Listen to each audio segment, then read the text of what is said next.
Salam, mən Rühəngiz müəllimə. 8-ci sinif yeni dərslikdən bəzi mövzuların izahını verəcəm. İlk olaraq fermentlər mövzusundan başlamaq istəyirəm.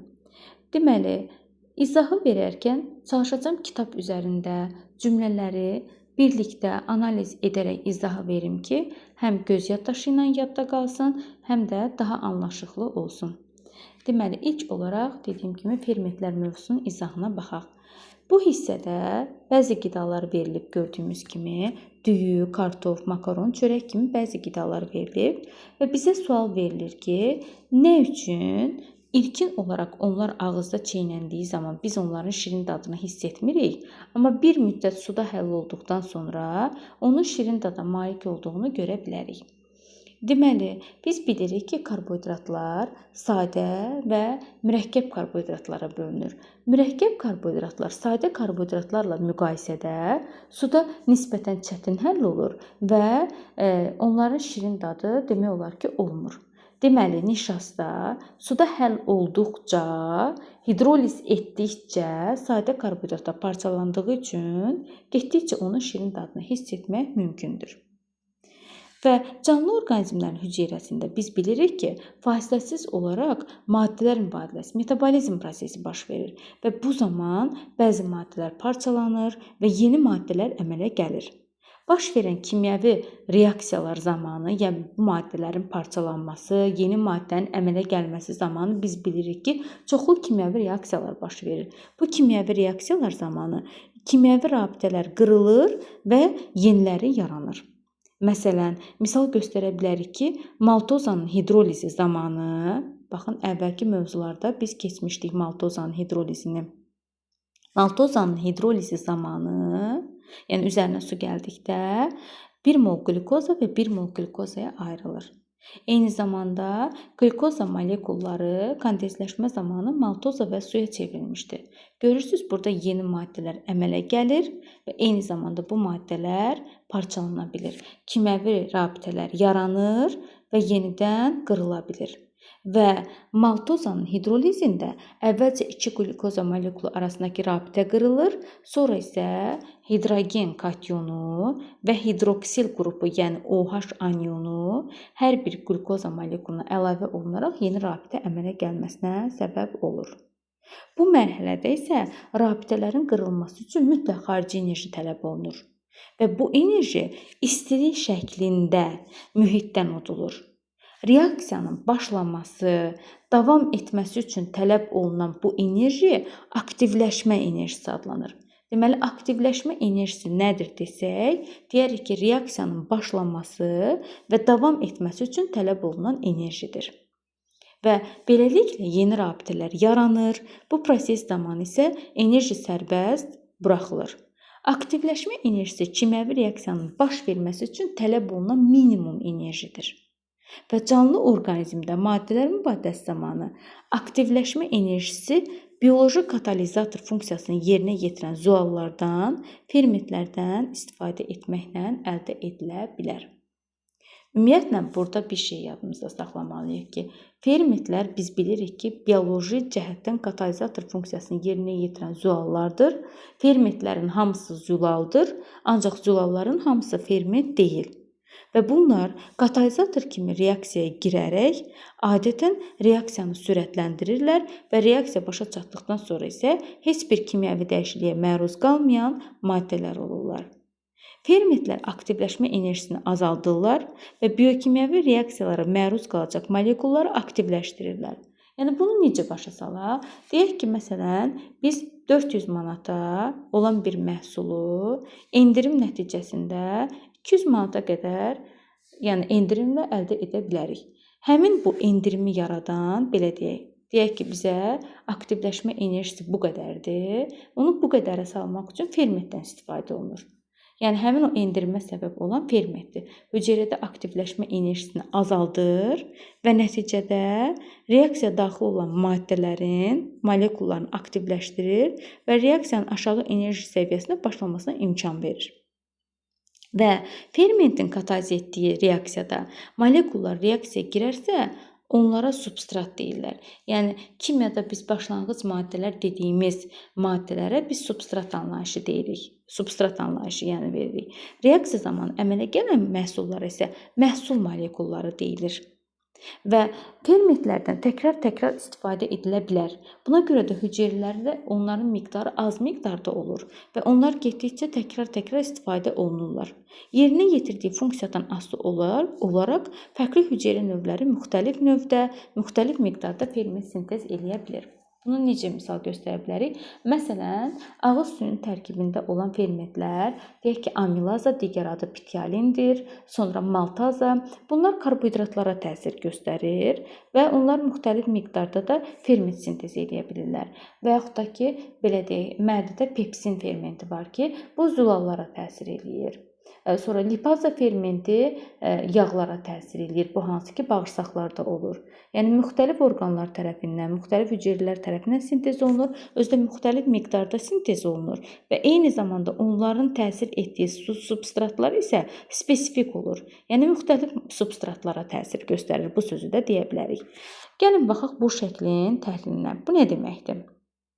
Deyək ki, baxın burada bu qayanı daş parçalarına, kiçik daş parçalarına parçalamaq üçün bir var ki, oğlan bu qədər yolu çıxsın, enerji sərf eləsin. Bir də var ki, bu qədər yolu çıxmaqla bu xırda-xırda daşlara parçalaya bilsin. Hansında daha çox enerji sərf edir? Əlbəttə ki, burada. Deməli, bunu da biz hüceyrədə gedən reaksiyalarla təhlil etsək, deyərik ki, hüceyrədə gedən reaksiya üçün bu qədər enerji, yüksək aktivləşmə enerjisi sərf olunsun. Yoxsa fermentin köməyi ilə bu qədər enerjiyə qədər azaltmaq olsun. Yəni, buradakı şəkil bunu əks elətdirir. Və burada görürsünüz, reaksiya məhsulu karbon qazı və sudur. Qlükoza və oksigen isə substratdır. Fermentin köməyi ilə həmin bu qədər aktivləşmə enerjisi sərf olunmalı idi. Hansı ki, fermentin köməyi ilə bu qədərə düşübdür. Yəni, bu qədər fərq var arada. Və burada fəaliyyət hissəni gəlin izah edək. Deməli, burada deyir ki, diş çöpləri təxminən 150 ədəddir və kağız sancaqlar var, saniyə ölçəm var, kağız, qələm, qab var və gözləriniz bağlı halda vəziyyəti dəyişmədən diş çöplərini sındırın. Hər dəfə yalnız bir diş çöpünü sındırın. Əyilmiş diş çöpləri sayılmır burada və hər sındırılan diş çöpünü yenidən götürdüyünüz qaba qoyun. Yəni, bir qabda 50 ədəd qırılmamış diş çöpü qoyun. Birinci dəfə üçün saniyə ölçəni 5 saniyə müddətində qurun. Saniyə ölçəni işə salın, dərhal sonra yalnız bir əlinizlə qabdakı diş çöplərini sındırmağa çalışın. Bütün qırılan diş çöplərinin eyni qaba düşməsinə diqqət edin.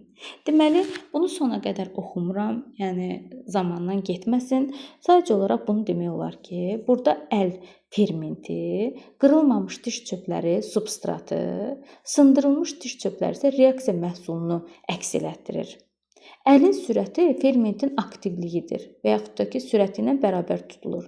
Getdikcə burada, deməli, diş çöplərinin, sındırılmamış diş çöplərinin sayı, yəni reaksiya məhsullarının sayı getdikcə, daha doğrusu sındırılmış diş çöplərinin sayını biz saymalıyıq. Sındırılmış diş çöpləri reaksiya məhsulunu əks etdirir. Yəni, burada getdikcə sındırılmış diş çöplərinin sayı azalacaqdır. Ona səbəb odur ki, getdikcə fermentlərin aktivliyi də azalır. Əlin sürəti, yəni, azalır getdikcə. Və eyni zamanda burada bir şey nəzərdə saxlamalıyıq ki, burada substratı bizə görürsünüz, yəni substrat burada diş çöplərini əks etdirir. Sabitdir. Yəni, 150-yə qədər diş çöpü veribdir. Substrat sabitdirsə, getdikcə əlbəttə ki, yəni başlanğıc reaksiya daxil olan maddə azalacaq. Getdikcə diş çöplərinin sayı azaldığına görə bizim sonda sındırdıqlarımızın da sayı azalacaq. Həm bir tərəfdən əlin sürəti azalır, əl yorulur. Bir tərəfdən də artıq getdikcə, yəni o sındırılmamış diş çöpləri var qabdan götürəcəyimiz. Hansı ki, bu bizdə deməli ilkin substratı əks etdirir. Həmin o qırılmamış diş çöpləri də azalır. Yəni substrat sabit olduğuna görə, əlin sürəti, fermentin sürəti yəni azaldığına görə biz buradan bu fəaliyyət bizə onu göstərir ki, əgər substratın sayı sabitdirsə, fermentin sürəti getdikcə azalır, biz bilirik fermentin aktivliyi. Ona görə də nəticədə reaksiya məhsulu da getdikcə azalır. Yəni getdikcə qırılmış diş çöplərinin sayı hər saniyə baxacağıq ki, azalacaqdır hər 5 saniyədən bir. Buradakı fəaliyyət onu əks etdirir. Və canlı hüceyrədə sintez olunan fermentlərin əksəriyyəti hüceyrə daxilində fermentativ fəaliyyəti əks etdirir. Məsələn, qaraciyər hüceyrəsinin zərərli hidrogen peroksidi parçalayan katalaza hüceyrə daxili fermentlərdəndir. Deməli, burada belə deyək ki, ümumiyyətlə hidrogen peroksid qaraciyər hüceyrəsinin tərkibində olan katalaza fermentinin təsiri ilə burada deyək ki, H2O2 parçalanacaq, H2O-ya, yəni suya, bir də ki, oksigenə parçalanacaqdır. Və belə bir təcrübə deyim əlavə olaraq. Deyək ki, bir qabın içində deməli bir tikə qaraciyər götürək. İkinci qabda qaraciyər parçasını nisbətən parçalanmış hissələr formasında qoyaq və üçüncü qabda isə çəkilmiş ət qaraciyər formasında edək, yəni qiymə formasında edək. Bunların hansında deyək ki, ferment daha sürətli təsir göstərəcəkdir, reaksiya daha sürətli gedəcəkdir desək, biz əlbəttə ki, qiymə formasında qaraciyər olan qabı götürəcəyik. Və buna belə bir sual vermək istəyərdim ki, xahiş edirəm rəylərdə yazarsınız ki, sizcə nə üçün qiymə formasında olan qaraciyərə daha intensiv təsir göstərir ferment? Bunun səbəbini rəylərdə yazarsınız. Düzgün cavab isə növbəti deməli videoda səsləndirəcəm və düzgün cavab yazan deməli düzgün rəy yazan istifadəçini də eyni zamanda səsləndirəcəm növbəti videoda. Digər fermentləri indi davamına əgər izah versəm, belə deyəcəm ki, digər fermentlər baxaq hüceyrə daxilində sintez edilir və sonra öz funksiyasını yerinə yetirmək üçün bəzi orqanların hüceyrə tərəfindən ifraz olunur. Ümumiyyətlə biz bilməliyik ki, ferment zülaldısa hüceyrə daxilində sintez olunur.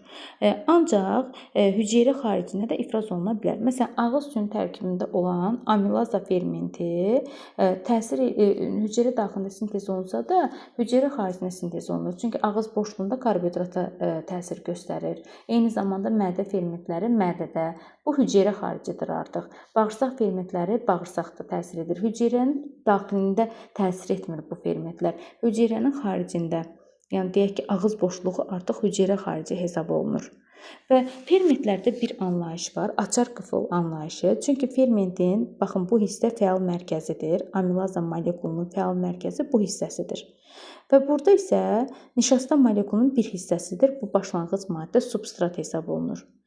Və burada görürük ki, bir-birinə açar qıfıl formasında uyğun gəlir. Məsələn, belə deyək, əgər bu fermentdirsə, bu formadadırsa, bunun substratı bu formada olacaqdır. Üçbucaq formasında olacaqdır. Belə. Daha doğrusu belə çəkək. Daha səliqəli çəksək əgər. Biraz əl qabiliyyətim yaxşı olmadığı üçün yaxşı çəkməyəcəm. Baxın, bu formada. Əgər demək istədiyim odur ki, əgər fermentdə belə dairə formasında, yəni nisbətən çökük formada olsa, onda bunun substratı da bu formada olmalıdır. Bu o deməkdir ki, açar qıfıl anlayışıdır. Yəni bir-birinə açar qıfıl formasında düşəcəkdir. Amma kitabımızda olmayan bir formada vardır ki, induksiya olunmuş uyğunlaşma olur fermentlərdə. Bu necə olur? Deyək ki, əl və ələ geyinilən deməli rezin əlcək. Deməli kim onu əlinə geyinsə o əlcəyi, onun əlinin formasında olur, yəni əlcək. Yəni ona uyğun olaraq əlcək, yəni uyğun gəlir. Yəni buna deyirik ki, yəni bu induksiya olunmuş uyğunlaşmadır. Yəni substrat fermentlə gəlir, uyğunlaşır həmin formada. Bunu artıq kitabımızda verilməyib. Ona görə açar qıfıl anlayışını deməli yadımızda saxlasaq daha məqsədə uyğun olar. Sadəcə əlavə məlumat üçün dedim mən. Və ümumiyyətlə biz nə bilməliyik? Biz bilməliyik ki, fermentlər spesifik olur. Məsələn, deməli ağız boşluğunda olan fermentlər deməli karbohidratlara təsir göstərir. Mədədə olan fermentlər deyək ki, zülallara təsir göstərir. Bağırsaq fermentləri məsələn yağlara da təsir göstərə bilər. Eyni zamanda zülallara təsir göstərən fermentlər də var burada. Və ümumiyyətlə bilməliyik ki, hər mühitdə pH fərqli olduğuna görə fermentlərin təsir göstərdiyi pH da pH-dan da asılı olur fermentlərin təsir göstərdiyi substratlar. Deməli, eyni zamanda temperaturdan da asılı ola bilər. Məsələn, burada bu qrafik onu əks elətdirir. Burada deyir ki, keratin saç, dırnaq, xəz, buynuz və lələklərdə rast gəlinən zülaldır və müxtəlif pH qiymətində, müxtəlif temperaturda keratini parçalayan keratinaza fermentinin nisbi fəallığı qrafikdə göstərilmişdir. Və burada görürük ki, ən yüksək 8-də. Deməli, pH 8 olduqda ən yüksək fəallığa malikdir. Temperatur isə 40-50 dərəcə arasında olduqda ən yüksək fəallığa malikdir. Bir də bir məsələyə aydınlıq gətirmək istəyirəm ki, deməli, temperaturun optimum anlayışı var ferment üçün. Bir də var temperaturun maksimum anlayışı. Bunu fərqləndirək. Ümumiyyətlə biz bilirik ki, ferment zulaldır. Bu formada götürsək, əgər temperaturdan asılılığı götürsək, deyək ki, belədirsə, deməli burada məsələn ən maksimum olan yeri bədən temperaturunun deyək ki, 36-37 dərəcə optimumdur fermentin təsir göstərdiyi. Bu hissə 0-dır. Bu hissədə artıq 40-50 arası deyək ki, məsələn 45 dərəcə. Bu hissədə maksimum təsir göstərdiyi temperatur 45-dən nisbətən aşağı temperaturdur ki, maksimum temperatur orada təsir göstərir. Amma ən yaxşı təsiri, optimum təsir göstərdiysə 36 dərəcədə göstərdiyi təsirdir. Və görürsüz, bu 0 dərəcədə də aktiv deyil, 45 dərəcədə də aktiv deyil. Bu iki vəziyyət bir-birindən necə fərqlənir? 0 dərəcədə də denaturasiyadır, 45 dərəcədə də. Çünki biz bilirik axı fermentlər zulaldır və zulallar denaturasiyaya uğrayır. 0 dərəcədə də, 45 dərəcədə də denaturasiyaya uğrayır. Sadəcə iki vəziyyət bir-birindən fərqlənir ki, 0 dərəcədə dönər denaturasiyadır. Artıq 45 dərəcədə isə çox hallarda, yəni demək olar ki, əksər hallarda dönməz denaturasiyadır. Yəni yenidən əvvəlki vəziyyətinə qayıda bilməyəcəkdir. Və dərsimiz bu qədərdir. İndi isə öyrəndiklərinizi yoxlayın hissədəki suallara cavab verək. Həzm fermentləri olmadan bəzi qidalar orqanizm üçün faydasızdır. Bu nə deməkdir? Məsələn, əlbəttə ki, ağız suyun tərkibindəki fermentlərin təsiri olmadan karbohidratlar parçalanmasa, yəni karbohidratlar nisbətən sadə hissələrə parçalanmasa, monomerlərə qədər parçalanmasa, orqanizm onu mənimsəyə bilməyəcəkdir. İkinci sual, fermentlər necə fəaliyyət göstərir? Fermentlər pH-dan asılı olaraq fəaliyyət göstərə bilər, temperaturdan asılı olaraq fəaliyyət göstərə bilər. Dediyim kimi, məsələn, karbohidratlara təsir göstərən ağız suyu fermentləri hansı mühitdə təsir göstərir? pH deməli neytral mühitdə təsir göstərir. 7-yə bərabər olduqda. Biz bilirik ki, 7-dən aşağıdırsa turş mühitdir, 7-dən yuxarıdırsa qələvi mühitdir. Məsələn, zulallara təsir göstərir turş mühitdə, yəni 7-dən yuxarı mühitdə, pH 7-dən yuxarı olduqda. Temperatur fermentlərin təsirinə necə təsir göstərir? Deməli, dediyim kimi, fermentlərin fəaliyyətinə necə təsir göstərir desək, yəni fermentlər zulaldır. Müəyyən temperatura qədər denaturasiya olunacaq temperatura qədər yəni təsir göstərə bilir. Artıq o dönməz denaturasiya etdikdə onun heç bir təsiri olmur. Nə üçün qidaların əksəriyyəti soyucuda saxlamalıyıq? Ona görə ki, yenə də ona görədir ki, səbəb fermentlər aşağı temperaturda təsir göstərə bilməyəcəkdir. Və bir də fermentlərin təsirindən kitabımızda olmayan bir əlavə məlumat vermək istərdim ki, su molekulları nə qədər deməli az olsa, fermentlərin təsiri nisbətən zəif olar. Məsələn, su molekullarının konsentrasiyası normal dərəcədə olmalıdır. Nə normadan çox aşağı olmamalıdır, nə də çox yuxarı olmamalıdır. Məsələn, normadan çox aşağı olarsa, deyək ki, balda biz görürük ki, bala adətən bakteriya düşmür. Çünki bakteriya olduqda düşsə belə, deyək ki, açıq havadan bakteriya gəlib balın üzərinə düşsə belə, xarab olma prosesi baş verməməyin səbəbi odur ki, balda su molekulları az olduğuna görə bakteriya molekulları artıq burada plazmoziya uğrayır. Yəni o suyunu itirir. Su olmayan mühitdə isə fermentlər fəaliyyət göstərə bilmir, çoxala bilmirlər bakteriya molekulları və bu nəticəsində də bal xarab olmur deyirik. Bu da sizin üçün əlavə məlumat. Əgər videomuzu bəyəndinizsə, faydalı oldusa, rəy yazmağınızı və bəyənməyinizi xahiş edirəm. Sualın cavabını da eyni zamanda gözləyirəm. Dediyim kimi doğru sualı, daha doğrusu cavab yazan izləyicini səsləndirəcəm və doğru cavabı da özüm gələn videoda səsləndirəcəm. Sağ olun.